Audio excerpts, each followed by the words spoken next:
Assalamualaikum warahmatullahi wabarakatuh. Bismillahirrahmanirrahim. Alhamdulillah wassalatu wassalamu ala Rasulillah wa ala alihi wa sahbihi ajma'in. Rabbi shrah li sadri wa yassir li amri wahlul 'uqdatan min lisani yafqahu qawli, amma ba'du. Puji dan syukur bagi Allah Subhanahu wa taala, Tuhan sekalian alam. Selawat dan salam buat Nabi junjungan kita Nabi Muhammad sallallahu alaihi wasallam, juga atas ahli keluarga baginda, para sahabatnya dan para pengikutnya sehinggalah ke hari kiamat. Alhamdulillah, alhamdulillah, alhamdulillah.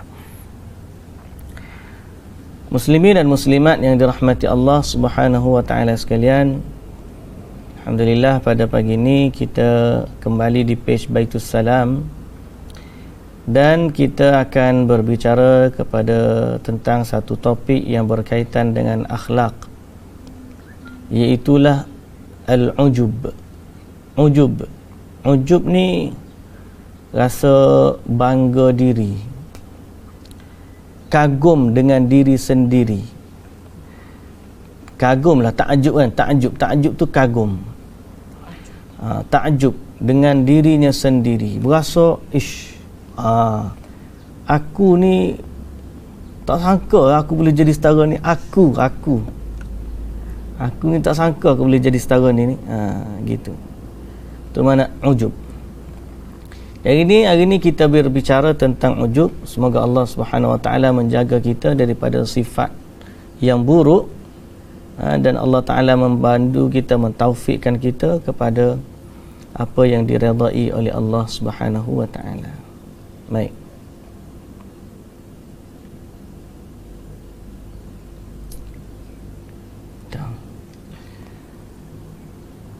Kita akan jadikan artikel ni sebagai bahan utama kita dalam bahasa Melayu. Cuma untuk syarah nanti saya akan gunakan juga satu artikel bahasa Arab yang khusus tentang perbahasan ujub ni. Ada maksud dia, keburukan dia, hukum dia, kemudian apa pandangan salaf berkaitan dengan ujub, kemudian antara ujub dan kekufuran, hubung kait ujub dengan takabur atau sombong, sebab-sebab ujub, contoh-contoh situasi ujub, dan bagaimana sudut-sudut yang menyebabkan seseorang itu ujub dan cara mengatasinya. Jadi panjanglah ceritanya. Kalau kita baca artikel bahasa Arab ni tentang ujub, kita akan kupas nanti insya-Allah. Jadi sebelum tu kita baca yang ni dululah. Baik, segala puji bagi Allah Tuhan sekalian alam, selawat dan salam semoga terus terlimpah kepada Nabi sallallahu alaihi wasallam dan para sahabatnya. Amma ba'du. Kadang-kadang jumlah pengikut yang banyak, organisasi yang mapan, kekuatan financial yang besar dan sarana yang serba lengkap membuat manusia lupa tentang hakikat dirinya yang lemah dan senantiasa memerlukan pertolongan Allah Azza wa Jalla. Ni masalahnya, kita ni masalah duduk di hati kita, perasaan tu. Ni waktu amalan hati ni adalah amalan yang paling utama, kerana dia boleh membatalkan amalan zahir. Seorang yang amalan zahirnya baik, tiba-tiba rosak pada hatinya, maka rosaklah amalan zahir dia, ditolak oleh Allah Subhanahu wa taala. Seorang yang amalan hatinya masya-Allah baik, kemudian dia mungkin ada kekurangan pada soal amalan zahirnya. Dia salat mungkin tak sempurna pada sifat berdiri, sakit, kena duduk, kena baring dan sebagainya. Maka kalau keikhlasan ada di dalam hatinya, itu boleh membesarkan pahala walaupun ke zahirnya agak tidak sempurna. Jadi berkait dengan masalah hati ni, kadang-kadang manusia jadi pertama dia lupa tentang hakikat diri dia, Yang kedua, dia rasa dia tidak perlu kepada pertolongan Allah. Yang ni bahaya. Acap kali perasaan besar tersebut menyeret kepada bangga diri dan ujub dengan kemampuan dirinya. Kadang-kadang dalam perniagaan, jadi untung, dia lupa kepada orang keliling. Macam mana kamu berjaya ni? Oh, saya dulu mengaji tak pandai pun tak apa. Biarlah kita gini-gini, tapi tengok dengan usaha saya berjaya. La ilaha illallah, jangan sombong. Kalau kamu tak pandai membaca, walaupun kamu SPM tak lulus, tapi kurang-kurangnya di sekolah dulu kamu belajar juga membaca. Belajar juga matematik. Walaupun result tak okey, tapi kerana pembelajaran tu membentuk kita. Jangan sombong sampai lupa kepada cikgu. Dan lebih parah lagi, sampai lupa kepada Allah Subhanahu Wa Taala. Iaitu ujub. Okey. Seolah-olah semuanya sudah berada di bawah kendalinya. Kemenangan sudah di pelupuk mata. Kita tidak akan kalah, jumlah kita banyak. Kalau kata kita pasti menang, kita pasti menang tu, jangan lupa Allah yang menentukan. Allah yang menentukan. Kadang banyak benda ni kita kena kembalikan urusan kepada Allah. Boleh jadi sebab kita hari tu ada satu kita dah berjaya tahap pertama, kemudian kita lupa untuk puji Allah, Allah uji kita buat kali kedua. Dan kali kedua ni lagi berat daripada ujian kali pertama. Semoga Allah Ta'ala tidak mendatangkan ujub dalam hati kita semua. Allah Subhanahu Wa Ta'ala berfirman, sungguh Allah telah menolong kalian dalam pelbagai tempat yang banyak. Laqad nasarakumullahu fi mawatin katsiratin wa yawma Hunain. Demikian pula para perang Hunain. Ketika itu jumlah kalian yang sedemikian banyak telah membuat kalian ujub, namun ternyata jumlah yang banyak itu sama sekali tidak mencukupi bagi kalian, dan bumi yang luas pun terasa sempit bagi kalian. Kemudian kalian pun lari tunggang langgang. Surah At-Taubah ayat 25. Ketika itu para sahabat, sebahagian dari mereka ada yang berkata, pada hari ini kita tidak akan kalah gara-gara jumlah yang sedikit. Tatkala penyakit ujub itu menyelinap ke dalam hati mereka, maka Allah Subhanahu Wa Taala memberikan pelajaran bagi mereka. Padahal mereka itu adalah para sahabat Nabi, orang-orang termulia di atas permukaan bumi setelah para Nabi. Sejumlah 12,000 pasukan kaum muslimin kucar kacir di awal pertempuran dalam menghadapi 4,000 musuh musyrikin dari kabilah Hawazin. Sungguh pukulan yang sangat telak dan menjatuhkan mental kaum muslimin. 12,000 lawan 4,000, kucar kacir 12,000. Pasal apa? Sebab Allah nak bagi pengajaran. Okey. Di manakah jumlah yang besar yang dibanggakan itu? Kalau bukan kerana pertolongan Allah, maka mereka sudah hancur berkeping-keping.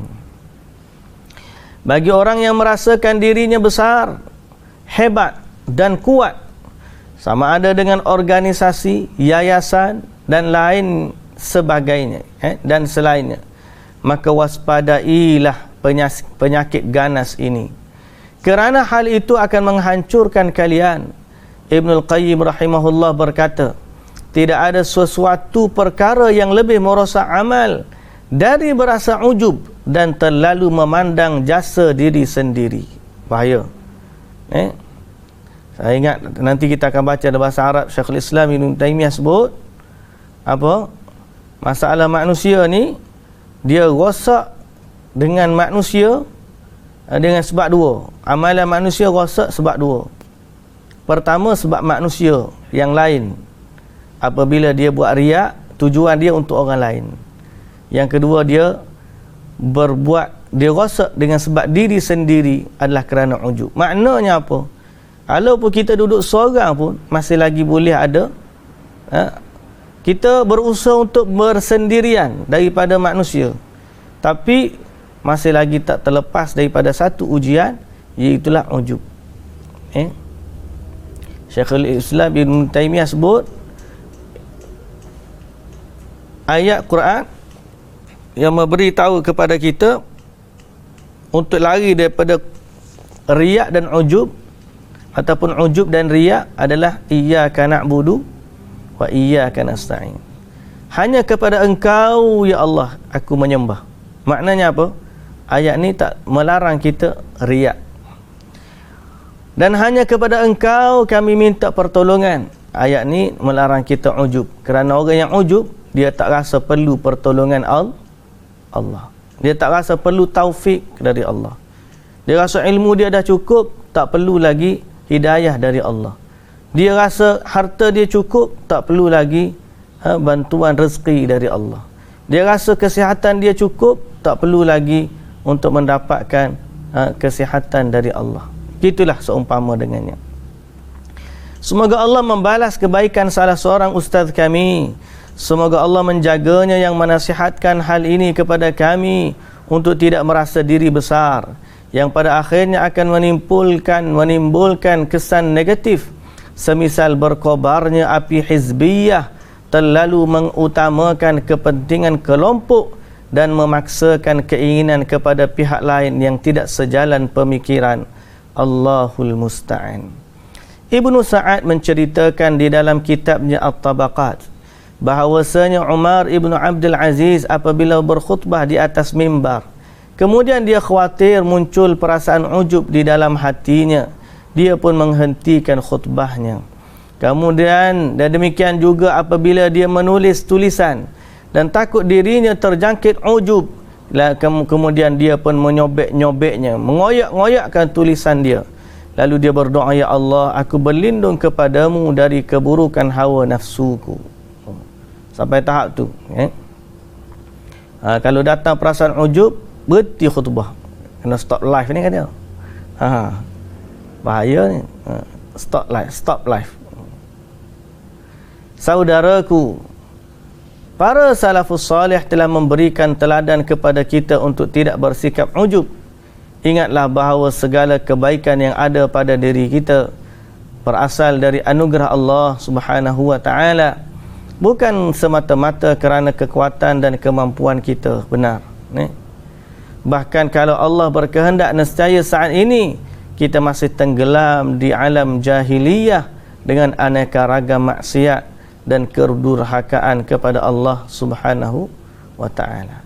Tidakkah kalian ingat nikmat yang agung ini, wahai ikhwan? Lantas di manakah ungkapan rasa syukur kalian kepada Allah? Apakah kalian sekarang telah lebih mengutamakan dunia dari akhirat, sehingga sedemikian beratnya kalian untuk berjuang dengan ikhlas di jalannya? Jadi ingat, kita ni jangan sombong, jangan ujub. Kadang-kadang ada orang ujub macam-macam sebab. Dengan ilmu dia pun dia boleh ujub, dengan ibadat dia pun boleh ujub, dengan harta dia boleh ujub, dengan keturunan dia boleh ujub. Dia tak perlu kepada orang lain untuk dia tunjuk. Riak ni lain. Riak ni dia nak tunjuk kepada orang supaya orang tengok dia, supaya gini-gini, ada kaitan dengan orang lain. Ujub dia tak ada kaitan, dia terfitnah dengan dirinya sendiri. Itu bahaya ujub. Dan riak, orang boleh tengok kita. Ujub ni kadang-kadang dia seorang pun dia boleh rasa, oh dia ujub. Okey, bahaya. Okey, kita baca artikel bahasa Arab pula. Yang ni panjanglah sikit tuan-tuan. Yang ni kena terjemahlah. Baik. Ujub. Ujub ni saya akan terjemah secara langsung, tak baca teks Arab je lah, melainkan kadang-kadang. Ujub ni penyakit yang bahaya yang menyerang ramai dari kalangan manusia, sehingga apabila dia ujub, dia terpesong dari kesyukuran kepada Allah kepada syukur diri sendiri. Dia berpaling daripada memuji Allah yang berhak untuk dipuji kepada memuji diri dia sendiri. Dan dia berpindah daripada sifat rendah diri, tawadhu' kepada orang, kepada sikap takabur dan tertipu dengan amalan. Sehingga dia akhirnya berpindah daripada menghormati manusia dengan keilmuan, kedudukan dan seumpamanya kepada menghina manusia lain kerana dia rasa dia lebih baik. Jadi ujub ni adalah merasakan dirinya lebih baik, sempurna dan seumpama dengannya, sehingga dia lupa untuk menyandarkan semua nikmat yang dia dapat ini kepada Allah Subhanahu wa ta'ala. Jadi kena ingat, kita semua ni, apa yang kita ada hari ni semuanya datang dari Allah. Kepandaian kita, percakapan kita, semua sekali lah. Bahaya. Sebab tu kadang-kadang kita jangan puji orang lebih-lebih. Sebab kita bimbang pujian kita tu menyebabkan dia ujub. Kemudian dia lupa diri, binasa. Jangan puji manusia lebih-lebih. Baik. Keburukan ujub. Ujub ni, bila ada pelaku perbuatan ujub ni, habis rasa amalan. Sebab tu saya kata tadi, amalan hati ni penting. Walaupun dia tak nampak, tapi dengan sebab adanya penyakit hati, rasa amalan zahir. Okey, rasa amalan zahir. Baik. Apa hukum dia? Apa hukum ujub?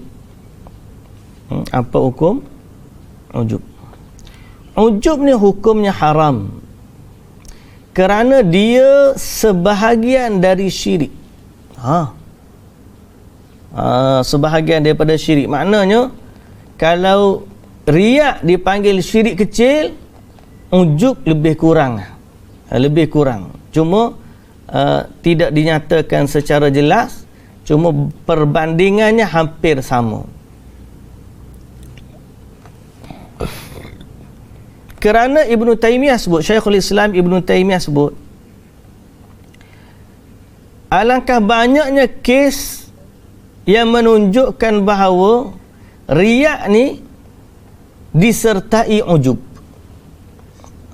Orang yang riak, di dalamnya ada ujub. Dia bergabung.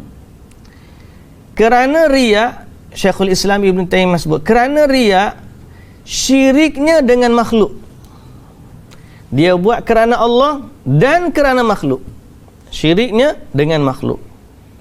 Sedangkan ujub, syiriknya berlaku dengan diri sendiri. Maknanya dia lupa puji Allah, dia puji diri dia sendiri. Dan apa yang Allah Ta'ala bagi kepada dia, dia sangka dia yang buat, bukan dari Allah. Maknanya dia yang berkuasa, dia yang buat, dia dia telah meletakkan dirinya setanding dengan Allah. Dia faham? Yang ni kata Syekhul Islam Ibn Taymiyah. Kerana apa? Wahadha halul mustakbir. Inilah keadaan orang yang sombong dan bongkak. Ni? Fal murai, orang yang sombong, dia tidak menepati ayat iyyaka na'budu, hanya kepada engkau ya. Orang yang riak, dia tidak mengamalkan atau tidak melaksanakan ayat iyyaka na'budu, hanya kepada engkau ya Allah kami sembah. Yakni tujuan dia sembah hanya Allah. Sedang orang yang ujub, dia tidak merealisasikan ayat wa iyyaka nasta'in, hanya kepadamu ya Allah kami minta pertolongan, sehingga dia rasa dia tak perlu pertolongan Allah. Yang ni orang ujub. Dia rasa dia pandai bukan kerana ilmu yang Allah bagi. Dia rasa kepintaran dia sebab dia ni IQ genius, sebab dia minum susu Dugro sebagai contoh lah tu, sebab dia makan Exemo, sebab dia makan minyak ikan, dia ada omega 3, dia ada makan kekacang, pistachio dan sebagainya. Jadi dia anggap dia cerdik ni sebab diri dia. Jadi kita yang pilih nak jadi cerdik ke nak jadi bodoh. Dia. Kalau kita pilih nak jadi cerdik, cerdiklah kita. Kalau kita nak pilih jadi bodoh, bodohlah kita. Dia cakap tu seolah-olah kepandaian tu, kepintaran tu datang daripada diri dia. Dia lupa puji Allah Subhanahu Wa Taala. Alhamdulillah, Allah yang telah memberi kepada kita akal. Berusahalah, belajarlah, mintalah petunjuk dari Allah Subhanahu Wa Taala. Kan lain ayat 2 tu. Boleh?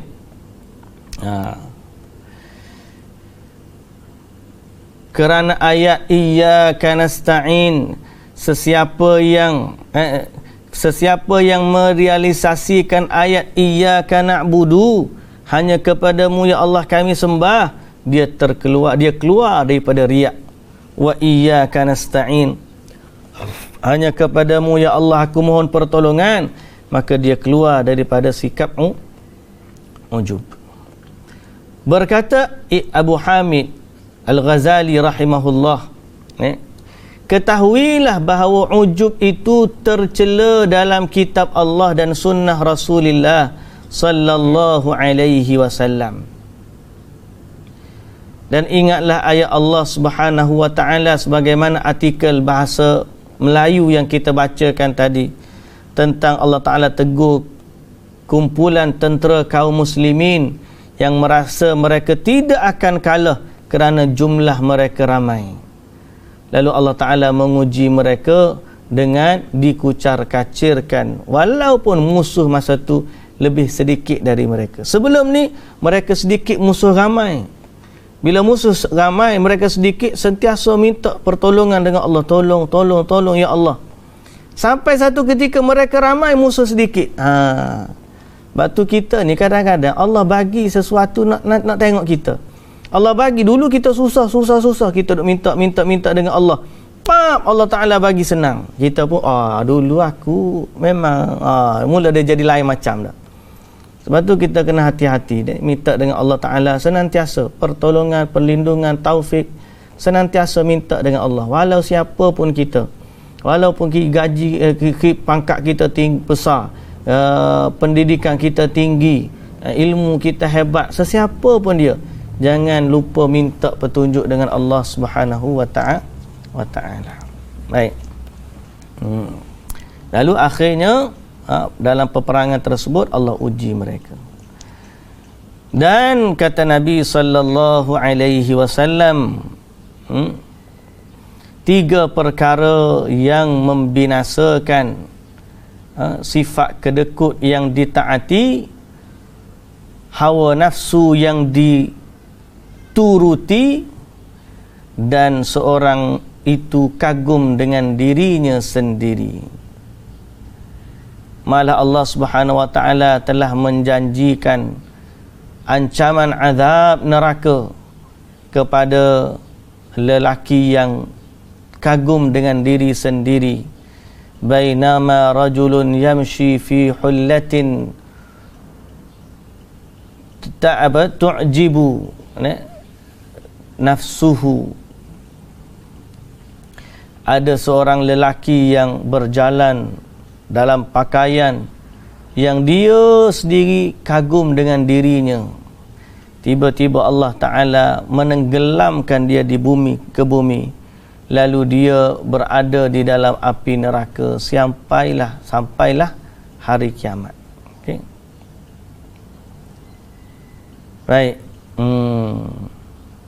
Berkata Ibnu Hajar, Al-Imamul Qurtubi berkata, kagum dengan diri sendiri ialah merasakan dirinya sempurna sedang dia lupa nikmat Allah, malah dia menghina selain dari dirinya dengan kesempurnaan yang ada pada dia.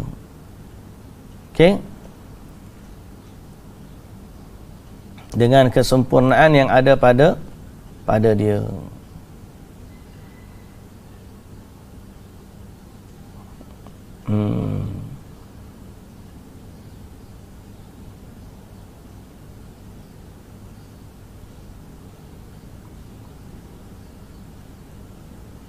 Jadi sebab itu dalam satu hadis Nabi sallallahu alaihi wasallam diriwayatkan bersabda, sebagaimana riwayat Al-Imam Tirmidzi, tapi hadis ini didhaifkan oleh Syekh Al-Albani.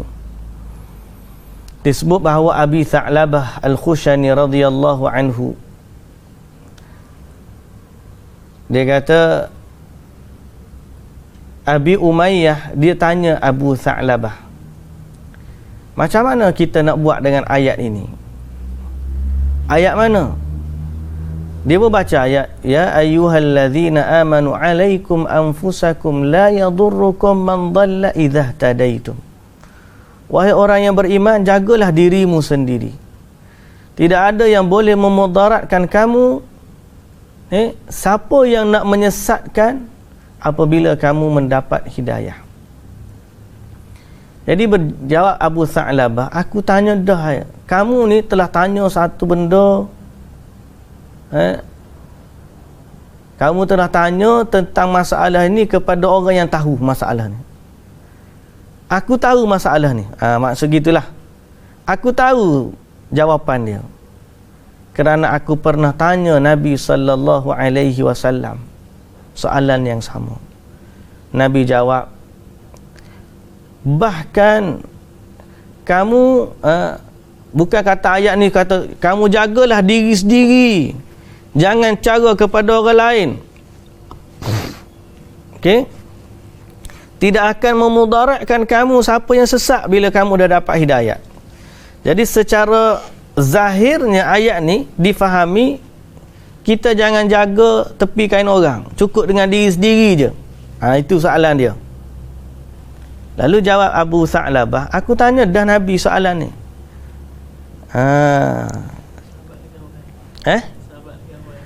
Sahabat dia jawab. Abu Umayyah tanya Abu Tha'labah. Abu Tha'labah dia dah tanya dah Nabi. Jadi Abu Umayyah dia tanya, apa ayat ni? Ayat mana? Ayat, wahai orang yang beriman, jaga diri kamu. Bila kamu dah dapat hidayah, tak akan ada orang boleh memudaratkan kamu. Kerana kesesatan orang tu tak ada kaitan dengan kita. Jadi seolah-olah gitu difahami. Jadi dia pun tanyalah sahabat. Jawab dia Abu Tha'labah, kamu tanya ni betul. Kamu tanya orang yang tahu soalan ni. Gitu. Aku tahu jawapan ni. Kenapa? Sebab aku dah tanya Nabi sallallahu alaihi wasallam. Nabi kata bahkan kena suruh buat makruf. Salinglah suruh menyuruh dalam soal makruf. Soal lagi tu. Jadi ayat ni bukan kata cara ke dirimu, jangan jaga tepi kain orang. Tak. Ayat ni bahkan Nabi kata, bahkan kamu kena saling suruh menyuruh kepada ma'ruf. Saling cegah menegah dari yang mungkar.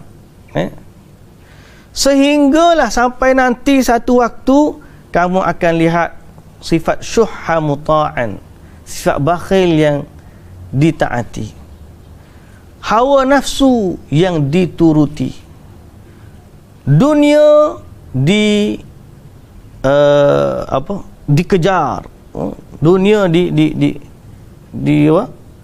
orang berkorban kerana dunia. Dan setiap orang yang memiliki pandangan, kata Nabi, setiap orang yang memiliki pandangan kagum dengan pandangannya sendiri. I'jabu kulli dhi ra'yin bi ra'yih. Satu masa nanti semua orang dia akan rasa ini pandangan saya. Ini pandangan saya. Pada pandangan saya, pada i'jabu kulli dhi ra'yin bi ra'yih. Sampai satu masa gitu. Jadi dia pun buat kajian gini. Pada sampai satu masa. Sedangkan jangan sampai kita rasa bila kita dah kaji semua, makna kita mesti dapat keputusan terbaik dah. Bukan sahaja kita seorang je kaji, orang lain pun kaji juga. Mungkin sudut pandangan dia lebih tepat daripada sudut pandangan kita. Selama mana dia ada hujah yang benar, kita pun ada hujah yang benar, kita saling bincang sangat saling elok, tapi jangan kagum dengan pandangan diri kita sendiri. Sebab tu para ulama banyak merubah pandangan mereka setelah dibetulkan begini, setelah dilihat, maka mereka ubah pandangan mereka. Sebab dia tak kagum dengan pandangan diri dia sendiri. Okay, kita kena spare, sentiasa spare. Orang minta maaf dalam bab ni, saya serahkan urusan ni kepada orang ni. Ni kalau kita tinggi tanya dia lah. Ada orang tu, semua benda dia tahu belaka. Profesor serba tahu dia. I'jabu kulli dhi ra'in. Bahkan hak paling pelik kadang-kadang kita hak baru belajar, kita rasa ni pada pandangan saya setelah saya belajar. Padahal mungkin kita hanya tahu sedikit, tapi kita banyak dalam bab-bab lain yang kita tak tahu.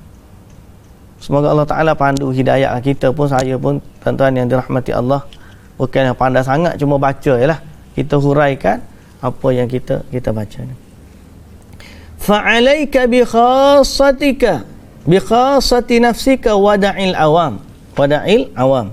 Sampai bila dah tahap macam tu, maka di saat itu kamu jagalah dirimu sendiri dan tinggalkanlah orang ramai. Dah sampai tahap tu, wada'il awam.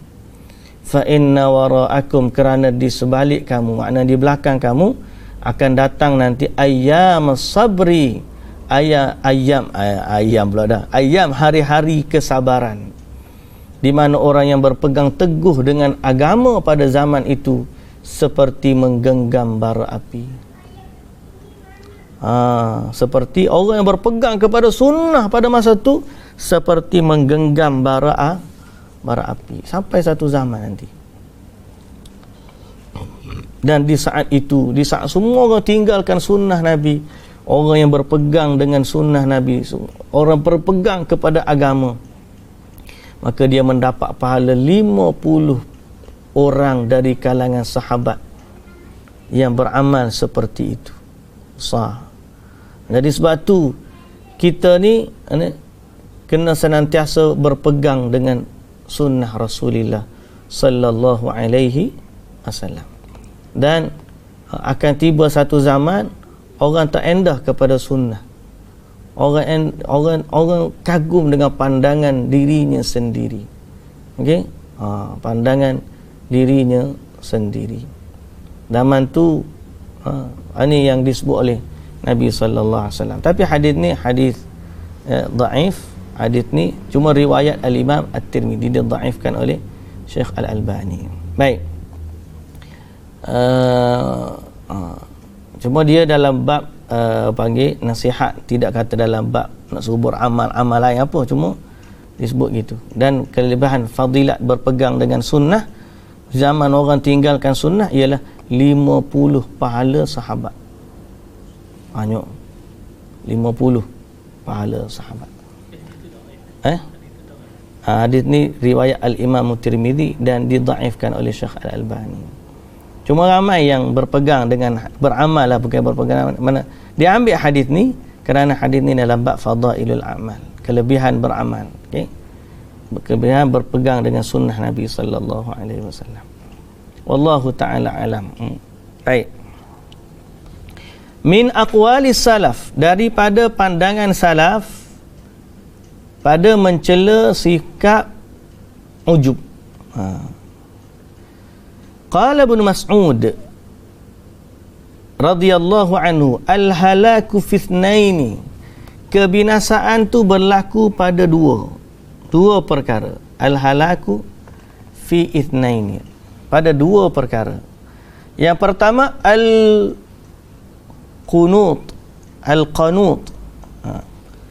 Kalau baca kunut, apa pula kunut ini binasa? Ni kalau baca kunut ni al-qanut ialah putus asa. La taqnatu min rahmatillah, jangan putus asa daripada rahmat Allah. Kebinasaan tu berlaku pada dua perkara. Pertama, putus asa dengan Allah. Yang kedua, al-ujub, iaitulah rasa bangga diri. Itu kata Ibn Mas'ud mencela sikap ujub. Okey. Berkata Abu Hamid, wa innama jama'a bainahuma li'anna as-sa'adata la tunalu bis-sa'i wat-talab wal-jiddi wat-tashmir wal-qanit la yas'a wa la yatlub wal mu'jib ya'taqidu annahu qad sa'ida wa qad dhafara bi muradihi fala yas'a. Okey. Kerana Al-Ghazali sebut, Ibnu Mas'ud sebut dua tu kerana kebahagiaan itu tidak dapat dicapai melainkan dengan usaha dan kesungguhan. Orang yang putus asa, dia tidak berusaha. Dan orang yang ta'ajub, ni wal mu'jib, dia berasa dia sudah cukup, lalu dia tidak lagi bersungguh untuk mencari kelebihan. Qala Muttarif, berkata Muttarif, la'an abita na'iman wa asbahu nadiman ahabbu ilayya min an abita qa'iman wa asbahu mu'jiban wa usbiha mu'jiban. Berkata Muttarif, aku tidur waktu malam. Tidur waktu malam memang semua tidur. Apa maksud dia ni? Aku tidur malam, bangun siang hari menyesal. Lebih baik daripada aku bangun malam, bangun siang hari aku rasa kagum. Maksud apa?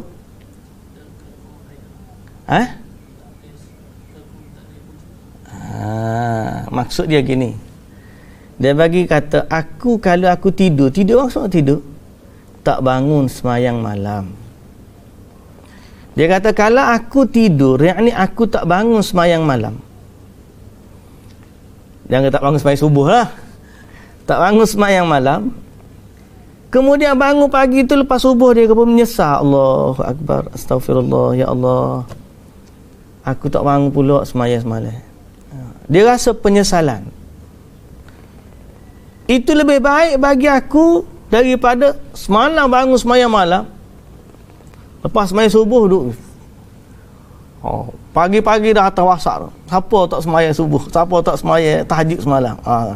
Dia rasa kagum dengan dirinya sendiri. Kata Imam Muttarif, aku tidur tak bangun malam, tak solat malam, tapi bangun pagi tu menyesal. Ya Allah, dia istighfar, kenapa ya Allah gini. Lebih baik daripada aku bangun, tapi bangun pagi, tiba-tiba pagi hari tu aku jadi ujub. Sebab apa? Bila ujub, habis semalam. Tu kita kata habis, bahaya tu. Tapi ada lagi lebih baik daripada ni, apa dia? Bangun malam dan tidak ujub. Itu lebih baik lah. Jangan pula, kalau gitu Ustaz, saya memang gitu semua, tiap-tiap hari tak bangun, lepas tu tiap-tiap hari duk menyesal. Ada pilihan yang lebih baik, apa dia? Bangun malam, kemudian tidak ujub. Puji Allah, Alhamdulillah ya Allah, Alhamdulillah ya Allah, puji Allah senantiasa. Antara cara kita nak lari daripada sikap ujub ni, kena banyak sebut Alhamdulillah, Alhamdulillah, puji Allah. Aku ni Alhamdulillahilladzi hadana li hadza. Kata kena banyak la haula wala quwwata illa billah. Kita puji Allah, tak ada daya dan upaya melainkan dengan Allah. Allah Ta'ala izinlah kita sebab kita dapat buat macam ni. Jangan kagum dengan, jangan tertipu dengan pujian orang. Yang seterusnya,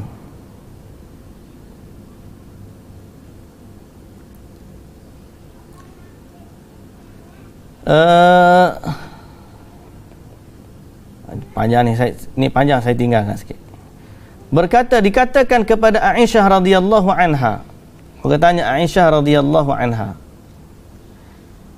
mata yakunu rajulu musian, bila orang lelaki tu jadi buruk? Qalat, kata Aisyah, idza dhanna annahu muhsin, bila dia menyangka dia sudah baik. Mana bila seseorang tu menyangka dirinya sudah baik, ketahuilah di saat itu dia sudah dia telah menjejakkan kakinya kepada keburukan. Pelik tu. Ni bahasa-bahasa orang-orang yang bercakap tentang jiwa, ilmu, hati, lagu itulah biasanya. Kita nak lari daripada sikap ujub tu. Aisyah radhiyallahu anha kata, bila dia ditanya, bila seorang lelaki tu dikira buat keburukan, kata Aisyah, apabila dia menyangka dirinya sudah buat atau sudah menjadi baik. Jadi pada hari di saat dia kata aku ni sudah baik, maka saat hari itulah sebenarnya dia mula melakukan keburukan. Bukan bahasa gitulah lebih kurang. Maknanya kita ni baik setara mana pun, jangan pernah kita rasa kita dah mencapai kebaikan penuh. Bahkan kita puji Allah, alhamdulillah. Kita dah buat baik dah, alhamdulillah, alhamdulillah. Kadang-kadang Allah Ta'ala tarik balik kebaikan daripada kita disebabkan kita lupa puji Allah. Memang betul kita buat baik, kita ikhtiar, kita usaha, kita bangun, tapi dalam kebaikan itu kena puji Allah yang memberikan kepada kita taufik, hidayah dan segala-galanya. Di saat kita rasa kita baik itu sebab kita, maka di situlah bermulanya jalan keburukan. Dia akan jadi kagum dengan dirinya sendiri. Berkata Ali bin Abi Talib radhiyallahu anhu, al-i'jabu diddu sawab. Kagum terhadap diri sendiri ini lawan kepada kebenaran. Dan dia adalah penyakit yang menimpa orang-orang yang cerdik pandai. Wa afatul albab, orang-orang yang mempunyai pemikiran, cerdik, kecerdikan, inilah penyakit dia, orang yang ujub. Jangan sangka kadang-kadang dia dah jadi pensyarah ni hebat. Di saat dia rasa dia pensyarah, dia kuat hebat, dia pembahas tu bahas ni tak terima pandangan orang, akhir sekali Allah uji dia dengan pemikiran yang macam-macam. Jadi dia rasa dia tanya orang tak boleh jawab, dia tanya orang tak boleh jawab, dia rasa dia dah betul. Akhir sekali wujudlah pemikiran-pemikiran yang pelik dan sebagainya. Siapa dia? Kita tengok dia bukan orang jahil, tengok-tengok dia adalah bekas pensyarah. Hebat. Tapi kenapa dia boleh jadi setara tu? Sebab dia kata, saya dah tanya dia tak boleh jawab ni, tanya dia tak boleh jawab ni. Dia rasa dia, wallahu ta'ala alam. Semoga Allah Subhanahu wa ta'ala menjaga kita semua daripada penyakit orang-orang cerdik pandai ni. Orang belajar, kemudian dia rasa pandai. Sebab tu orang kadang-kadang waktu mula-mula dia belajar, dia rasa dia pandai. Lama-lama bila dia belajar, barulah dia tahu banyak lagi sebenarnya dia tak tahu. Jadi penyakit biasanya dimula waktu belajar mula-mula ni adalah penyakit ujub. Jadi kena hati-hati. Bila dia dah lepas satu tahap ni, dia pakai rasa sebenarnya aku ni zero, tak ada apa-apa, tak tahu apa pun aku ni. Jadi dia kena sabar dalam menuntut ilmu dan kena lari daripada sifat kagum terhadap diri sendiri ni. Sebab tu kawan saya dia sebut pagi tadi pun saya kongsi dalam kuliah. Kita tak bimbang orang alim saling berdebat ni. Orang alim sama orang pandai, orang berilmu ni ataupun talibul ilmi, bila berdebat dia ada cara kaedah dia, mahabbah dia, macam mana jaga bahasa dia. Hak kita bimbang ni orang hak baru mula-mula tuailib, orang hak baru mula belajar. Dia rasa dia dah pandai, lepas tu dia condemn orang tu, dia condemn orang ni, dia begitu begini, akhir sekali binasa. Jadi kena hati-hati, jangan ujub ni. Semoga Allah Subhanahu wa taala memberikan kebaikan kepada kita semua. Sebab tu saya kata pagi tadi pun saya sebut, saya sayang pada semua orang-orang yang belajar ilmu. Alhamdulillah telah berlaku semalam perdebatan ataupun diskusi di antara Ustaz Muhib Khuli dengan Dr. Rozaimi. Alhamdulillah telah berlaku dengan satu yang sifat yang sangat harmoni, dan yang paling saya suka apabila kedua-duanya bersatu di atas satu perkara yang sangat utama. Kedua-duanya bersatu di atas cinta kepada sunnah Rasulullah sallallahu alaihi wasallam. Dan saya sebut pagi tadi bagaimana perkataan guru saya, bila kadang-kadang kita berhujah ni kerana kita sangka kita berada di atas sunnah, sedang kita lupa orang yang bawa kalam tu juga dia menjawab dengan sunnah. Saya ambil perkataan guru saya Syekh Sa'ud Al-Jarbu' rahimahullah. Dia dah meninggal dalam usia muda, Tapi Masya Allah, dia sempat mengajar saya di kuliah dulu, kuliah hadis. Tahun 1 tu memang kita masuk tu orang duduk pom semangat lah, budak-budak baru belajar kan. Jadi dalam masalah hukum bacaan Al-Fatihah di belakang imam, Syekh berpandangan, dia ambil pandangan ihtiyat, maknanya ambil pandangan berhati-hati, sehingga dia memilih pandangan wajib baca Al-Fatihah di belakang imam. Jadi ada kata ni ada hadis Nabi SAW tak larang baca belakang imam begini. Jadi akhir sekali dia pun senyum dia kata apa? Orang yang melarang kamu baca di belakang imam adalah orang yang sama menyatakan tidak sah salat tanpa membaca Fatihah. Jadi kalau kamu kata tu hadis Nabi, yang aku pilih ni pun adalah hadis Nabi. Jadi kita semua ni pencinta kepada hadis Nabi sallallahu alaihi wasallam. Khilaf tu diraikan dan itu pandangan dia kata. Dan saya pun tanya beberapa guru saya dalam masalah tu, mereka juga banyak ambil pandangan ihtiyat dalam masalah tu. Jadi kita katakan khilaf tetap ada, cuma dia kata yang paling kita bahagia ialah apabila berkumpulnya orang yang sama mencintai sunnah Rasulullah sallallahu alaihi wasallam. Jika ada benar, jika ada salah, tegurlah dengan hikmah, kerana dia adalah saudara kita. Yang kita bimbang siapa dia? Orang baru belajar ni. Orang baru belajar ni ya. Oh, dia rasa dialah betul, dia begini macam-macam. Akhir sekali kita diuji dengan ilmu kepintaran kita. Jadi pujilah Allah Subhanahu wa taala. Banyaklah kata alhamdulillah. Banyakkan berdoa ihdinas siratal mustaqim. Senantiasa lazimi doa iftitah yang Nabi sallallahu alaihi wasallam ajar. Allahumma rabb Jibril wa Mikail wa Israfil fatiras samawati wal ard alimal ghaibi wasyahadah anta tahkumu baina ibadika fima kanu fihi yakhtalifun ihdini lima ikhtulifa fihi minal haqqi biidnik fa innaka tahdi man tasha'u ila siratim mustaqim. Ya Allah, Engkaulah Tuhannya Jibril, Tuhannya Mikail, Tuhannya Israfil, pencipta langit dan bumi, yang mengetahui apa yang zahir dan yang tersembunyi. Anta tahkum, engkaulah yang menghukum, mengadili manusia pada apa yang mereka perselisihkan. Ihdini ya Allah, tunjukkanlah aku hidayah pada apa yang diperselisihkan. Fa innaka tahdi man tasya, kerana engkaulah ya Allah yang memberi petunjuk kepada siapa yang engkau kehendaki kepada jalan yang lurus. Kita minta taufik dengan Allah Subhanahu wa taala. Nabi Shu'aib alaihi salam, waktu dia dengan kaum dia pun kata, wa ma taufiqi illa billah. Tidaklah yang memberikan taufik kepadaku, membawa aku kepada jalan ini, melainkan Allah Subhanahu wa taala. Para nabi minta taufik dengan Allah. Para nabi minta keampunan daripada Allah. Para nabi minta petunjuk daripada Allah Subhanahu wa taala. Jadi kita ni jangan sampai kita rasa kita sudah berada pada kebenaran yang memang mutlak milik kita, orang lain tak betul, dan itu bukan sifatnya talibul ilm. Semoga Allah Subhanahu wa taala memberkati keduanya. Semoga Allah Subhanahu wa taala memberikan taufik dan hidayah kepada kita semua, dan semoga Allah Subhanahu wa taala menyatukan umat Islam di atas landasan Al-Quran dan juga As-Sunnah. Jadi kita semua berkumpul di atas dasar cinta kepada sunnah Rasulullah sallallahu alaihi wasallam. Jadi kalau ada salah dan silap, tegurlah dengan cara berhikmah.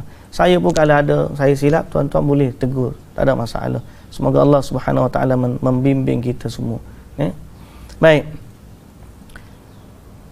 Qala seterusnya. Bainal ujub wal kufur. Bainal ujub wal kufur. Kadang-kadang ujub ni boleh membawa kepada kekufuran. Kadang-kadang ujub ni boleh membawa kekufuran. Disebut di sini apa? Wa rubbama taghat. Boleh jadi sifat ujub ni melampau ke tahap apa? Sampai kepada apa? Sampai kepada ilal kufri wal khuruj an millatil Islam. Boleh sampai ke tahap kufur. Ujub ni boleh sampai ke tahap kufur. Sebagaimana yang berlaku kepada iblis laknatullah alaih. Okey? Berkata Umar bin Hafs, orang kata kepada Hajjaj. Hajjaj ini siapa? penguasa yang zalim. Okey. Orang tanya dia, bagaimana keadaan kamu di Iraq? Bagaimana kedudukan kamu di Iraq? Dia kata apa? Sebaik-baik tempat. Dan kalaulah Allah bagi kepada aku boleh bunuh 4 orang lagi, nescaya aku akan mendekatkan diri kepada Allah dengan darah mereka. Dahsyat tuan-tuan. Lepas tu orang tanya, siapa dia? Muqatil bin Musammi' kan, wali Sajistan. Dia nak bunuh orang, kerja dia bunuh orang. Dia rasa dia pun mendekatkan diri kepada Allah dengan bunuh orang. Orang pun takut kepada dia, orang pun datang kepada dia bagi harta. Okey. Sehingga apabila dia masuk, fama uzila wa dakhala Masjidil Basrah, sampailah satu waktu dia masuk ke Masjidil Basrah, orang hamparan kain-kain, ridak-ridak mereka dihampar untuk dilalui oleh Hajjaj bin Yusuf. Dia pun berjalan atas kain-kain, pakaian itu, ridak-ridak itu, hamparan yang dihampar kepadanya. Dan dia berkata kepada orang sebelah dia, limithli hadza falyamalil amilun. Untuk kerana inilah beramallah siapa yang nak beramal. Maknanya apa? Tujuan dia beramal adalah untuk kekuasaan. Okey. Tak ada lagi kerana Allah. Itu bahaya. Ujub boleh sampai kepada kekufuran. Seorang lagi, nama dia Abdullah bin Ziyad At-Tamimi. Dia telah khawwafa ahlal Basrah amran khawwafa ahlul Basrah amran fa khataba khutbatan awjaza fiha wa fanada an-nasu min masjid aktsarallahu fina mithlak. Dia telah berkhutbah di satu masjid sampai ke seorang manusia tu kata, semoga Allah meramaikan orang seperti kamu. Orang kagum dengan dia. Lalu dia kata, kamu telah membebankan Tuhan. Maknanya payah dah Tuhan nak buat orang seperti aku ni. Bahasa kita kata, ya, semoga Allah Ta'ala meramaikan orang seperti kamu. Dia boleh jawab, payah dah Tuhan nak buat orang seperti aku ni. Bahasa kita. Biasa dengar. Kalau orang kata gurau pun salah, apatah lagi kalau dia serius, dia kufur kepada Allah. Jangan rasa kita ni lebih baik. Siapa Tuhan nak buat orang seperti kita pun payah. Ada kadang-kadang kalau dia gurau, boleh jadi dia gurau, tapi jangan main dengan gurauan soal begini, jangan main. Wa Ma'bad bin Zurarah. Ma'bad bin Zurarah, satu hari dia duduk di jalanan. Kemudian datang seorang wanita. Wanita tu tanya jalan. Bila tanya jalan, dia pun tanya, ya Abdullah. Abdullah ni bahasa orang Kelantan panggil awal lah, awal ni awang lah, awang. Kalau belah-belah Penang panggil apa? Awang ada.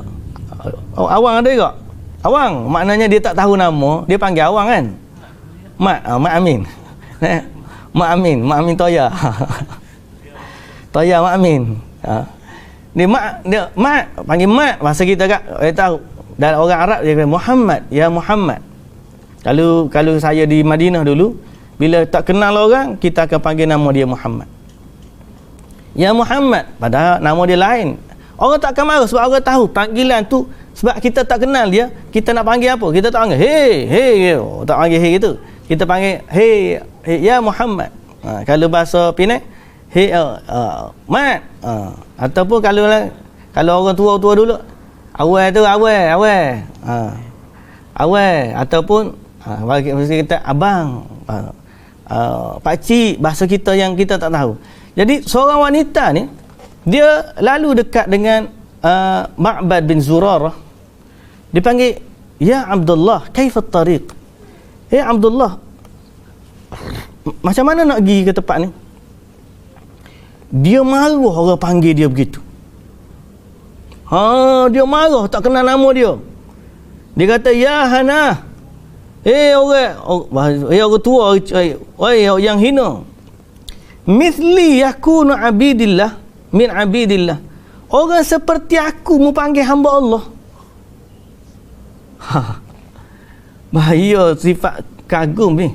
Kalau tak panggil datuk, salah panggil datuk, tak panggil datuk, tak apa lagi.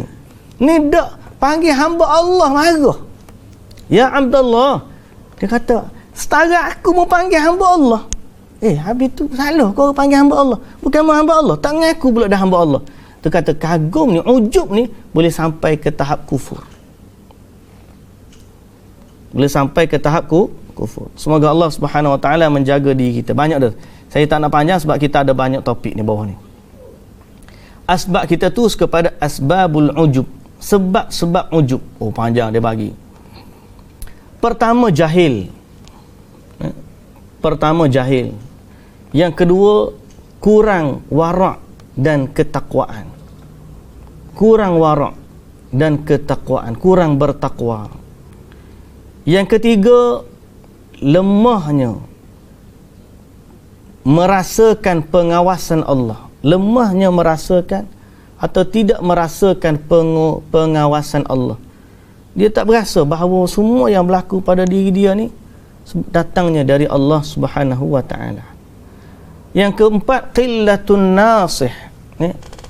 Qillatun nasih ni orang yang senantiasa menasihati diri, ataupun orang yang muhasabah, orang yang dia kurang dia menasihati dirinya. Kadang-kadang kita ni kena bagi tahu juga pada diri kita, kamu ni siapa sebenarnya. Ingat kat dulu kita ni, bagi orang yang adik-adik baru belajar dan sebagainya, ataupun saya ni taklah kata tua sangat dah, tapi nak ayatnya, orang yang baru belajar kena ingat kadang-kadang orang yang kita cemuh atau caci, yang kita sebut dia sebagai jahil dan sebagainya, satu masa dulu kita juga pernah berada di tempat mereka. Jangan kata hari ni kita pandai, kita pun tengok orang baru belajar, mung ni bodoh, hak ni benda ni tak tahu. Padahal kita dulu macam dia. Sebelum Allah Azza wa Jalla ajar kepada kita ilmu, Allah taufikkan kita untuk belajar, kita duduk macam dia, tak tahu, sama tak tahu je. Tapi hari ni alhamdulillah, Allah Ta'ala bagi kepada kita ilmu, Allah angkat kita daripada kedudukan kita, dan itu semuanya fadlu minallah. Kalau Allah Ta'ala tak bagi, kita ni tak ada apa-apa pun.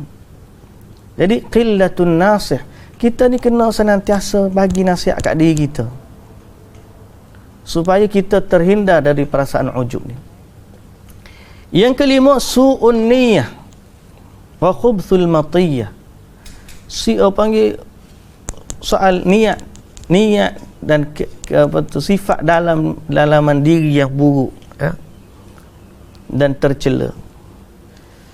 Kemudian itra'un nas lisyakhsi wa kathrati thanaihim.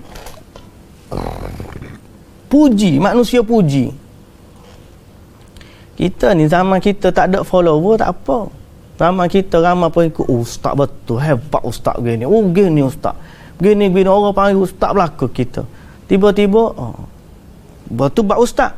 Kalau marah orang ni, datuk, datin, begini orang peluk hidang kat kita gini. Kita siapa pikat kalau jatuh tisu pun tak nak ambil ke bawah. Pasal apa? Dah biasa orang ambil semua kita. Jadi kita rasa kita ni somebody.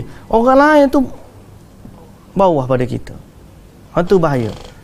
Sebab apa? Sebab manusia terlalu banyak puji. Sebab tu kita orang tua, kita tengok bila orang tengok puji lebih-lebih, kita kata cukup lah. Jangan sampai pujian kamu tu merosakkan dia.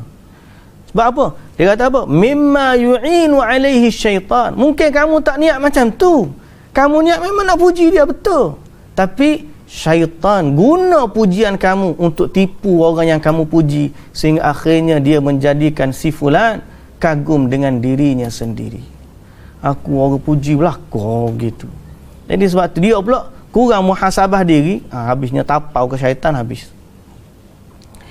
Yang ketujuh, iftitan bid dunya wattiba'il hawa wan nafs wa tuba'ul hawa wan nafs al-ammarati bis-su' wattiba'il hawa wan nafsil ammarati bis-su'.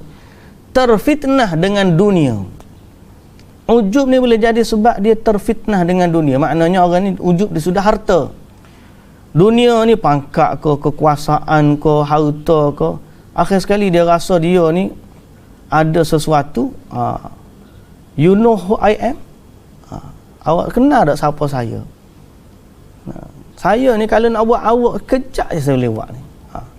Oh gitu mau lah kecek bahasa. Kalau tidak kerana saya ni, awak ni tak tahu duk mana dah hari ni. Jangan cakap macam tu. Puji Allah. Alhamdulillah, Alhamdulillah Allah Ta'ala dah jadikan awak dari sini. Kalau kita nak marah kat dia pun, kita nasihat. Alhamdulillah, awak sedar dah awak nak buat apa ni. Dulu awak ni gini-gini, Alhamdulillah Allah Ta'ala bagi ke awak ni. Walaupun kita hak bantu dia masa tu, tapi jangan sebut kita, sebab Allah yang sebenarnya. Awak dulu mungkin tak tahu. Awak ingat tak waktu dulu awak mari belajar? Alhamdulillah Allah jadikan awak pandai setara ni, begini. Walaupun kita cikgu dia, kita tak kata awak dulu mari tak tahu. Kalau saya tak ajar awak gini, bodoh dah awak ni. Oh, ayat gitu.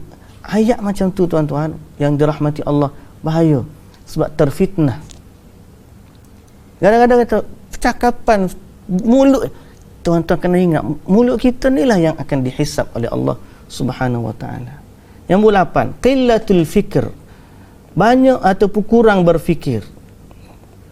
Dia lupa bahawa semua tu datang dari Allah. Qillatul syukur, kurang bersyukur, kurang zikrullah, tidak mentadabbur Al-Quran, tidak mentadabbur sunnah Rasulullah sallallahu alaihi wasallam. Al-amnu min makrillah, dan dia tak rasa dia akan diuji. Itu satu lagi penyakit. Merasa aman dari ujian Allah, dan merasa aman warrukuni ila afwihi wa maghfiratih, dan dia terasa Allah Ta'ala akan ampunkan dia walaupun dia ada kesalahan. So kita kena rasa takut daripada penyakit-penyakit macam ni. Semoga Allah Ta'ala menjauhkan diri kita daripadanya. Mazahir, situasi-situasi yang menampakkan seseorang itu ujub. Pertama, raddul haqqi wa ihtiqarin nas, menolak kebenaran dan mencela, menghina manusia. Dia tolak kebenaran dalam keadaan menghina orang. Kita bawa hujah gini, mu tak betul, mu apa gini. Dia tolak kebenaran dalam keadaan menghina orang. Tapi kalau dia berhujah dengan cara hormat dan sebagainya, saya pada pandangan saya yang saya pilih macam ni, dan dia tersalah dalam pilihan tu, cuma kita boleh tengok dia bukanlah orang yang merendah-rendahkan orang lain. Anak kita tahu dia mungkin tersalah dalam pilihan, tapi tidak ujub. Orang ujub ni boleh jadi dia betul, tapi dia ujub. Okey, boleh jadi dia betul ujub ni, tapi raddul haqqi wa ihtiqarin nas, kalau sampai kepada dia menolak kebenaran dengan menghina dan memperlekehkan orang, itu adalah tanda-tanda ujub. Tasghiril khad, maknanya khad ni apa ni, khad ni pipi, angkat muka lah, kita kata sombong ni maknanya tunjuk muka, buat muka, dia panggil muka sombong. Kita nampak orang sombong, orang kagum. Ada mustisyaratil uqala wal fudala.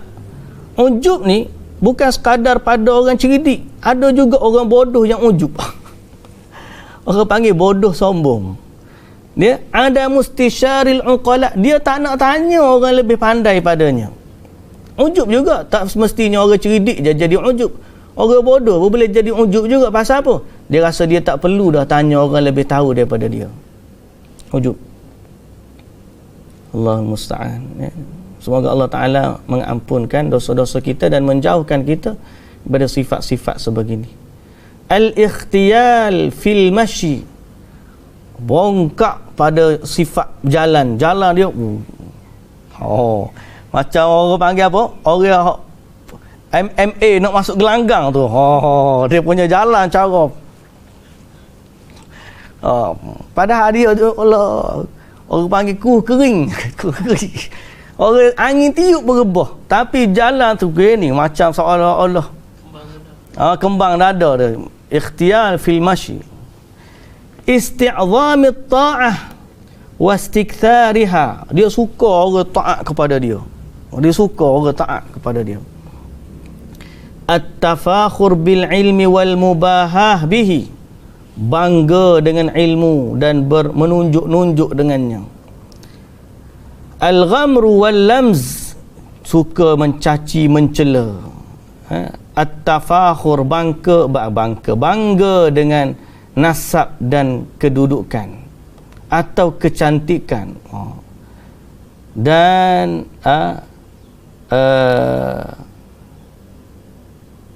nombor 10 ni kata taklil min sya'nil ulama atau ta'ammada mukhalafatin nas tarafu'an. Dia sengaja tak serupa dengan orang lain, suka cari kelainan, nak tunjuk dia ni hebat pada orang. Okey, dia tak suka ikut cara ulama dan orang-orang yang bertakwa. Dia suka puji diri dia, lupa kepada dosa. Okey, mengharap ataupun menjangkakan balasan yang baik. Siapa dia berdoa, dia kata Allah pasti terima doa aku. Ada orang ujub dia gitu, mengingat aku ni apa, kalau aku doa, dia boleh ujub dengan satu kelebihan yang Allah bagi, mustajab doa ni. Dia ni kalau orang buat air tawar kat tiup jadi lalu, apa akhir sekali dia rasa dia somebody di sisi Allah Subhanahu wa taala. Bahaya. Habis tu nak selamat lagu mana lah, Dan bahaya juga dipanggil israr alal khata', berterusan di atas kesalahan sampai satu tahap futur anit ta'ah, dia jadi malas dah buat ibadat. Orang malas ibadat sebab apa? Sebab dia rasa dia dah cukup amalan. Ujub juga tuan-tuan. Ihtiqaril usah wal fusaq, malah dia menghina ahli maksiat. Macam saya kata tadi, orang alim ni siapa bila tengok ahli maksiat, dia kesihan, bukan dia hina dak. Dia rasa kesihan. Allahu akbar. Macam mana dia nanti di akhirat nanti. Semoga Allah Taala bagi hidayahlah kepada dia. Dia rasa begitu. Dia bukan rasa dia ni ahli neraka dia ni. Seolah gitu, jangan. At-tasaddur qabla at-ta'ahul. Dia panggil muncul sebelum layak. Apa maksud muncul sebelum layak? Baru aja sikit tapi dia punya gaya dia macam ada 10 PhD. Gaya dia tu. Sembang dan sembang kencang, bukan sembang kencang, sembang kari. Qillatul isra, tidak tunduk, kurangnya tunduk kepada ahli ilmu. Ada 18. Baik, kita ada masa sikit lagi. Majalatul ujub wa ilajuhu. Sudut majalat ni jenis-jenis pun boleh, atau sudut-sudut bidang-bidang yang berlaku padanya ujub. Pertama, an yu'jiba bi badanihi. Berkata Al-Ghazali dalam masalah ni, sebab dia kalam dia masalah ni banyak orang, walaupun ada perselisihan pendapat kita dengan dia dalam beberapa masalah, tapi dalam bab masalah ni orang ambil perkataan dia lah. Allahu Ta'ala alam. Baik, pertama dia kata apa? Orang ni kagum dengan badan dia. Boleh jadi ujub ni dengan sebab anggota badan. Dia cantik, elok, postur tubuh dia kuat. Dia berasa dia kuat, angkat dumbbell. Orang lalu dia sendiri main. Lepas tu dia pun tengok orang, dia main eleh. Jangan. Puji Allah, alhamdulillah Allah bagi kepada kita kekuatan. Okay? Dia lupa bahawa itu adalah nikmat dari Allah. Jadi ilaj, okay? Pertama, antara rawatan dia kena ingat, seindah, secantik mana pun, handsome mana, jelita mana pun kita, dalam tubuh kita masih ada kotoran. Okay? Dalam tubuh kita masih ada kotoran. Dan sebahagian ulama sebut dia, bagaimana aku hairan, bagaimana seorang tu boleh kagum dengan dirinya sendiri sedang dia telah keluar melalui 2 jalan najis. Pertama, dia keluar daripada ayah dia melalui jalan najis masuk kepada rahim ibu dia. Kemudian dia lahir ke dunia juga melalui jalan yang sama, najis mak dia keluar sehingga dia keluar ke dunia. Jadi orang sebut, macam mana kita rasa kita adalah somebody, sedangkan kita dulu datang ke dunia melalui 2 jalan yang hina. Tapi yang memuliakan kita adalah Allah. Sebab tu kita puji Allah. Kita ni bukan kerana kita mulia, tak, kerana Allah yang telah memuliakan kita. Walaqad karramna bani Adam. Allah Ta'ala kata, kami yang memuliakan anak Adam. Wa hamalnahum fil barri wal bahri wa razaqnahum minat tayyibat. Kami jadikan dia, kami bawa dia di lautan, di darat, di lautan. Kami rezekikan dia daripada perkara-perkara yang baik. Wa faddalnahum ala kathirin mimman khalaqna tafdila. Dan kami yang muliakan dia ke atas kebanyakan atau kebanyakan makhluk yang kami ciptakan. Jadi yang memuliakan kita bukan atas sifat kita. Sifat kita ni asal daripada mani yang hina, keluar daripada jalan najis. Pada peringkat pertama daripada keluar daripada melalui ayah kita jalan najis, masuk dalam rahim mak pun, kemudian keluar balik ke dunia juga melalui jalan najis. Kita ni tak ada apa. Laulallah, kalau tidak kerana Allah yang memuliakan kita, kita tak ada apa-apa. Jadi kemuliaan tu sebenarnya walillahil izzah wali rasulih wal mu'minin. Kemuliaan tu sebenarnya milik Allah. Kemuliaan itu milik Allah Subhanahu wa ta'ala. Baik. Kalau tidak kerana Allah yang memuliakan kita, kita tak ada apa-apa. Yang kedua, al-ujub bil batshi wal quwwah. Ujub dengan kekuatan. Man asyaddu minna quwwah. Kaum Ad, apabila dia ni jadi kuat, dia rasa tak ada orang yang lebih kuat daripada dia, sama ada kekuatan dari sudut kekuasaan ataupun kekuatan tubuh badan. Jangan rasa sombong. Ilaj, cara nak rawat dia, kena syukur bahawa Allah yang merezekikan kita akal, Allah yang menjauhkan kita dari sakit, Allah yang menjauhkan kita daripada sakit yang menimpa tubuh kita, menimpa akal kita. Ada orang kuat tubuh badan, tiba-tiba akal dia tak sihat. Ada orang kuat tubuh badan, tapi kena stroke, habis tak boleh nak kata apa. Jadi alhamdulillah, puji Allah. Yang seterusnya, ujub disebabkan keturunan mulia. Dia ni kemudian keturunan bangsawan. Dia rasa dia mulia disebabkan keturunan bangsawan atau keturunan nabi atau keturunan, dia rasa ujub. Okay? Bukan kita pilih nak jadi anak siapa tu. Okay? Bukan kita yang pilih nak jadi, kita ni anak keturunan. Allah Ta'ala izin. Allah Ta'ala lahirkan kita daripada rahim seorang ibu dari keturunan bangsawan, sebagai contoh. Jadi cara jalan untuk menghindarinya ialah dia kena ingat, sebangsawan mana pun keturunan, orang tu mulia dengan sebab ketakwaan. Dia tak akan mulia dengan sekadar nasab. Malah bukan dia yang memilih nasab. Okay? Dia dipilih oleh Allah Subhanahu wa ta'ala. Yang seterusnya, berujub dengan nasab kesultanan. Nasab asy-syarif tadi nasab macam nasab mulia, nasab nabi lah. nasab asyaraf, nasab mulia ni, kita kena ingat bahawa nasab keturunan mulia ni bukan sebab kemuliaan bukan dengan nasab tapi dengan amalan.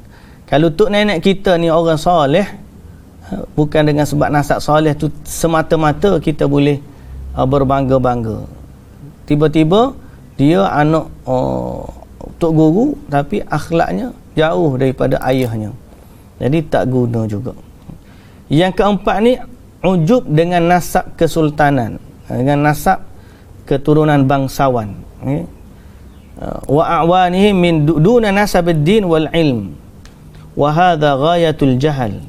Dia kata ada nasab dengan orang-orang zalim pula tu, bangsawan yang zalim. Jadi dia kata ni adalah sebesar-besar kejahilan, bahawa berbangga dengan nasab yang mana orang tu sebenarnya bukan orang yang mulia pun.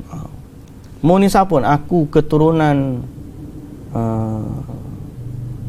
apa contohnya? Kan keturunan orang famous tapi tak baik.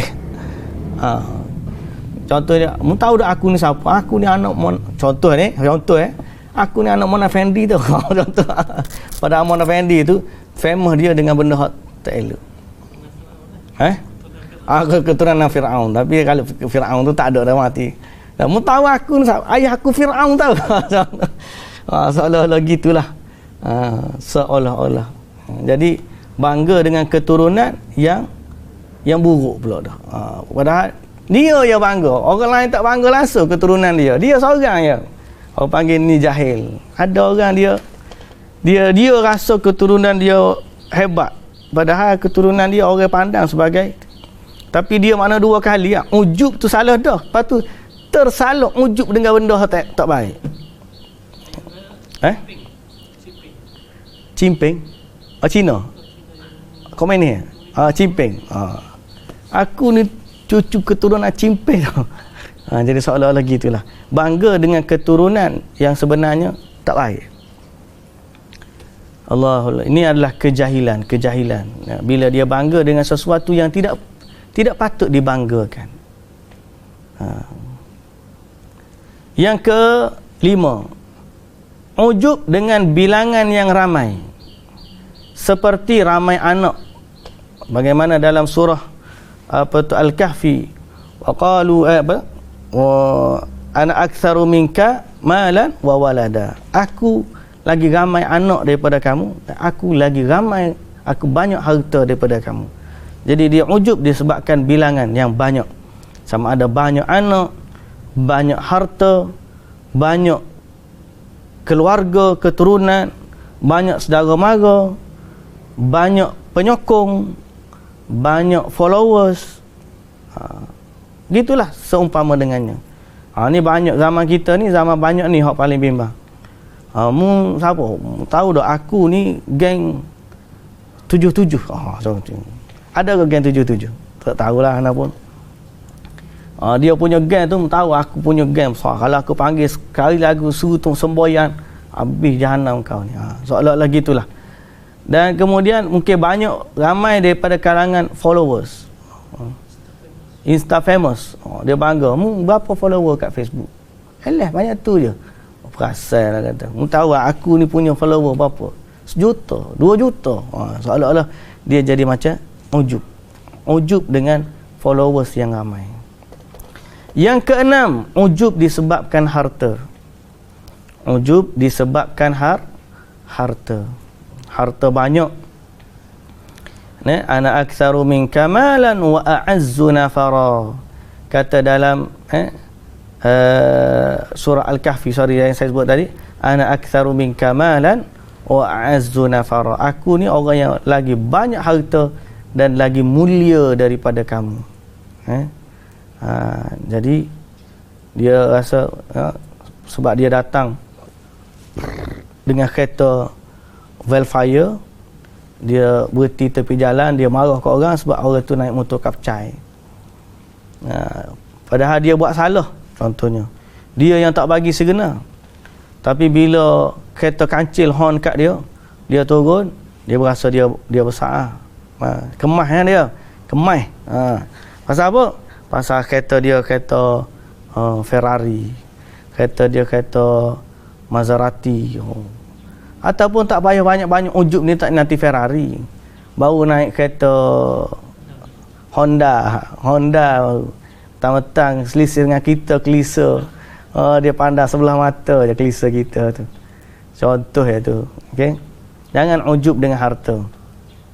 Boleh jadi orang tu ada kebaikan banyak lagi yang kita tak nampak.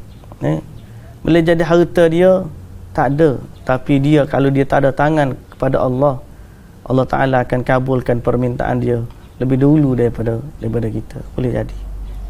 Allahul Musta'an. Baik. Yang ketujuh, ujub birra'yi al-khata'. Ujub ni, ujub dengan pandangannya yang salah. Ni ujub dengan ilmu lah boleh jadi. Boleh bukan sekadar kalau ujub dengan ilmu benar tak apa lagi, ujub dengan ilmu yang salah. Firman Allah Subhanahu wa taala, afaman zuyyina lahu su'u amalihi fara'ahu hasana. Apakah orang yang diperindahkan amalannya yang buruk lalu dia melihatnya sebagai baik. Dan Allah Subhanahu wa taala berkata, wahum yahsabuna annahum yuhsinuna sun'a. Mereka menyangka mereka buat kebaikan. Wa jami'u ahlil bid'ah wad dalal. Kebanyakan ahli bid'ah dan kesesatan. Innama asarru 'alaiha li'ujubihim bi'ara'ihim. Mereka tegar di atas amalan mereka adalah kerana mereka rasa ujub dengan pandangan mereka. Kadang-kadang orang kita ni sebab dia rasa dia tahu benda orang tak tahu. Dia rasa dia betul sebab dia tahu apa orang tak tahu. Dia buat kajian tentang Melayu ni, jumpa carbon dating dia. Orang Melayu ni carbon dating lebih awal daripada Nabi Adam. Tu kita dengar pak cik tu ayat baru ni lah. Dia rasa ilmu carbon dating ni penentuan tarikh berdasarkan karbon kan. Carbon dating ni dia mendapati unsur Melayu ni wujud sebelum daripada Nabi Adam. Dia pun rasa benda ni tak ada orang tahu, dia tahu. Lalu dia pun dengan tu dia rekod teori-teori macam-macam nak menyatakan bahawa penemuan dia ni adalah hebat. Dia rasa Melayu ni sebenarnya lebih hebat daripada bangsa Arab. Dia rasa begini, ujub dengan pandangan dan hasil kajian dia. Padahal kalaulah dia tunduk sikit merendahkan diri, orang lain tak ada pula kata macam ni. Ya, kau hak aku kata ni betul. Dia kena tengok juga orang lain cakap macam mana. Takkanlah dalam ramai-ramai ni tiba-tiba dia seorang yang betul. Orang lain semua salah belaka.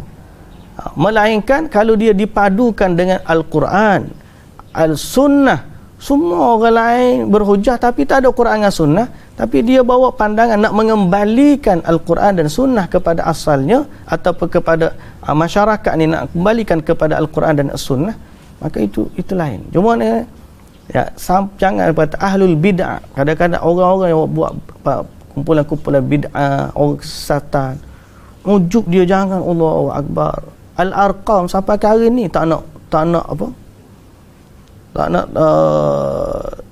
kembali rujuk semula kepada apa yang diajar oleh para ulama ahli sunnah wal jamaah. Dia dah rasa abuya dia sampai ke hari ni. Tentu maksud dia tak boleh ditegur dan sebagainya. Jadi ala kullin kita ni kena bersikap dengan sikap merendah diri, tawaduk, tunduk. Kebenaran itu milik Allah, bukan milik kita. Boleh jadi hari ni kita belajar, kita tahu, maka alhamdulillah, pujilah Allah Subhanahu wa taala. Tapi ingat bahawa dulu kita ni tak tahu, Allah Taala yang ciptakan kita. Huwallazi akhrajakum min butuni ummahatikum la ta'lamuna syai'a. Allah dialah yang mengeluarkan kamu daripada perut ibu kamu. Waktu tu kamu tak tahu apa pun. Kita tak tahu apa. Wa ja'ala lakumus sam'a wal absara wal af'idah.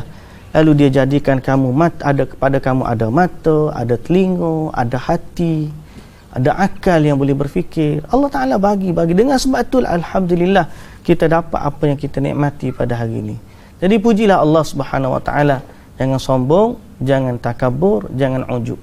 Ingat bahawa nak jaga hati ni payah. Walaupun kita boleh baca hari ni, tapi nak sental hati ni sehingga keluar daripada penyakit ni bukan benda yang mudah. kita kena sakit, kita kena susah, kita kena mujahadah untuk kita menyucikan diri dan hati kita. Dan ingat, kebaikan hati inilah yang kita nak dan kita bawa kembali kepada Allah Subhanahu wa ta'ala. Baik tuan-tuan yang dirahmati Allah, itulah yang dapat kita bincang hari ini pada sikap ujub. Semoga Allah Subhanahu wa ta'ala merahmati dan memberkati kita semua. Apa yang baik dari Allah Subhanahu wa ta'ala, yang tidak baik, yang lemah dari kekurangan saya, mohon dimaafkanlah. Mohon dimaafkan.